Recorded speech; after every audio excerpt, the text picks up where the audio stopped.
Ayan, pang-6 na araw ko na dito sa ospital at mabuti na yung pakiramdam ko, nakaligo na ako. Kaya lang ayaw pa rin akong palabasin ni Doc kasi nga mayroon pa daw virus sa aking blood at yung liver enzymes ko is mataas pa rin. So, ito pang 7 araw ko na at this is my last meal sa hospital. Finally, sabi ni Doc, I'm getting better na daw. So, medyo bumaba na raw yung enzymes ko pala yung chine-check nila. And now I'm free. Ayan nga at pinalabas na rin ako ng hospital at may mga schedules lang na babalikan. So ayun, actually nakauwi na ako at ito yung dahilan kung bakit matagal akong walang upload kasi actually may 1 buwan akong may sakit at nagstay ako ng hospital ng 1 linggo, 7 days, so 1 linggo nga. So, bumabawi pa ng lakas. Kung may mga na-post man ako nitong mga nakaraan, yun lang po yung mga nakastock kong video. So, pag nasa hospital ako, in-upload ko na yung iba. So, sa mga nanood guys, meron akong problema sa kidney at saka sa liver. Pero unang-una talaga yung dahilan na is nagka-UTI ako. Na hindi ko rin alam kung ano yung dahilan. Siguro mga accumulated na mga sinasaksak ko sa katawan ko. Nasobrahan na. Pero more kwento sa susunod ko lang na mga vlog at ano pa, hindi pa ako ganun ka okay mag-vlog or hindi pa maayos yung isip ko, groggy pa ako. Kailangan ko pang magpahinga ng siguro mga ilang araw pa. No, wala akong tulog dun sa hospital, sobrang ingay ng mga tao dun. Saka yun, syempre yung mga staff, mga nurse, panay din yung yung punta sa akin, ikot-ikot. Yung bed ko kasi kung napansin nyo, extra lang yun, kumbaga, sobrang dami ng tao dun. So, ika-51 ako na supposed to be yung bed. Yung capacity lang ng ward is 50. So, dahil nga, kailangan ko din ng special attention according sa doktor na una kong pinag-anuhan dun sa ibaba. Kailangan ko daw ng special, treatment, specialty, ganito. Kailangan ko daw ng specialty ng mga nasa taas kasi nga hindi siya satisfied doon sa paggamot nila sa akin sa ibaba kasi nga mataas daw talaga yung mga results ng aking blood test, but maybe dahil yun sa infected ako at that time, may virus nga daw. Sabi ko, tinanong ko kung bacteria, sabi niya it might be virus. So, hindi ko alam. Ang hirap pagka-public hospital kasi hindi nila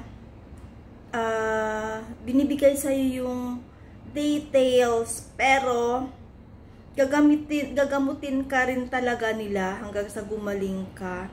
Sabihin lang nila na hindi ka pa magaling, may problema sa kidney mo, sa mo, pero hindi nila talaga i-detail. So, doon ako nahihirapan. So, lagi kong kinukulit yung doktor na palalabasin na ako. Sasabihin naman nila na hindi pwede kasi mataas pa yung enzymes mo. So, hindi ko alam kung ano yung enzymes na sinasabi niya. Kaya kinukulit ko pa nga kung mamamatay na ako. So, hindi, kagamutin ka lang namin. Basta sabi, naiinis ako sa ganun. Siguro ayaw lang nila ng complain, mga ganun. Kaya lang, public hospital nga, wala man tayong bayad. Konti lang yung bayad. Pero, I think ipapakita ko sa inyo sa next video din kung magkano yung nagastos ko doon sa hospital at mahaba na itong videos. Ayan guys, ito yung bill ko. Ayan, ito yung bill ko. Sa loob ng, na-admit ako nung, ayan, nung 28 ng March, lumabas ako ng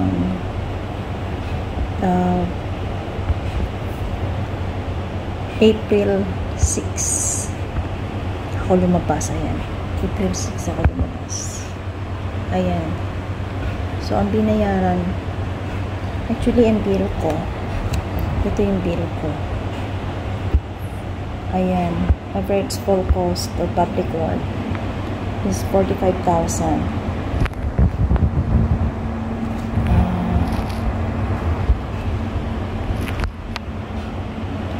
Ayan, 45,000. Pero dahil dito sa Hong Kong, may subsidy yung yung government. Ang binayaran ng government dito ay 44,856. So ang nangyari guys, ang binayaran ko lang ay yung 120 per day, which is 840 siya ng ilang araw, 8 nights.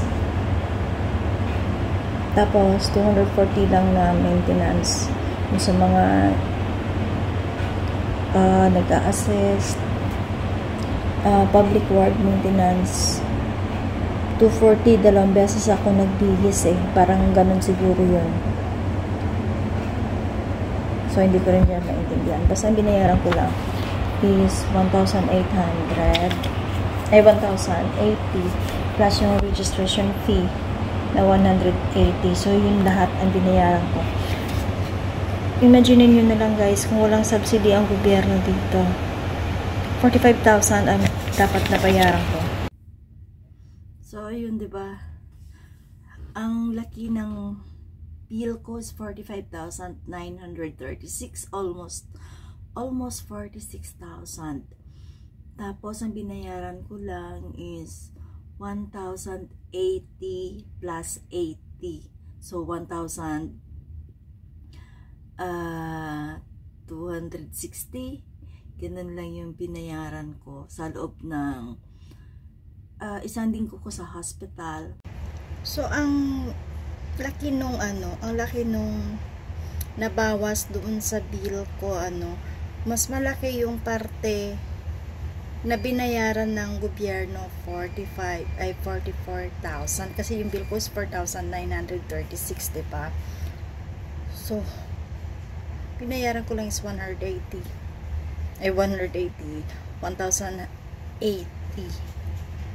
So grabe ang gobyerno dito guys. As in, malaking tulong siya sa amin na mga OFW. Kasi nga, malaki yung subsidy na tinatawag na binabayaran ng gobyerno. So, parang sa atin din, parang PhilHealth, ganun. Pagka public hospital, diba, kanti lang din yung nababayaran ng patient. Kasi, malaki yung subsidy ng gobyerno. Pero hindi natin yun napapansin kasi nga hindi rin natin alam kung bakit ganun. Pero dahil doon ako, bilang dito sa Hong Kong, nakita ko yung bill, which is ngayon ko lang nakita yung bill na yan. Kasi last time nung nasa Queens Mary ako is wala naman ako binayaran, kahit na yung bill ko doon is 5,000. So ngayon lang talaga, I think nandun yung yung last ko na bill nakatago. So hindi ko yung pinansin ngayon lang kasi nakita ko nga na ganun siya kalaki. So para dun sa mga Filipino na nandito sa Hong Kong, sana pag may sakit kayo, huwag kayong matakot, kasi magpunta kayo ng hospital, magpa-check up kayo. Huwag nyo aksayahin yung panahon na nandito kayo para malaman nyo kung ano yung mga sakit nyo at malapatan ng lunas. Huwag kayong matakot na malaman kung ano yung mga sakit nyo, kasi hanggang nandito kayo, gagamutin at gagamutin nila kayo, no? So kasi marami akong naririnig, marami akong nakikilala na ayaw nila pa-hospital at takot sila dahil nga dun sa mga babayaran or syempre sa amo. Pero karapatan natin yun na magamot sa tagal natin dito na nagtatrabaho, kahit yun man lang ma-avail natin, diba? So hanggang dito lang guys, thank you so much for watching, bye. At meron pa pala akong mga susunod na video na about din dito. Nagawa ko na. Kaya lang ngayon ako nagkaroon ng time na mag-upload. Parang ngayon lang umayos yung utak ko sa char. So bye for now. Thanks for watching.